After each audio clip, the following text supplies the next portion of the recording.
May mga sandali sa buhay na hindi na natin maibabalik. At madalas, hindi natin namamalayan na ang pinakamahalagang oras ay yung mga simpleng sandaling kasama natin ang anak natin. Sulitin mo habang kasama mo pa ang anak mo, habang maliit pa ang kamay nilang kayang-kaya mo pang hawakan. Habang malambing pa silang sumisiksik sa'yo kapag gabi, humahalik kahit walang dahilan at sumusunod pa sa bawat tawag mo. Dahil hindi mo mamamalayan, bigla na lang silang lalaki. Bigla na lang lalayo ang mundo nila sa'yo. Bigla na lang mas pipiliin nila ang kaibigan kaysa kwento mo.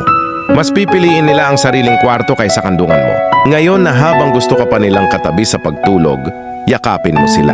Ngayon na habang ikaw pa ang bida sa buhay nila, maging parte ka.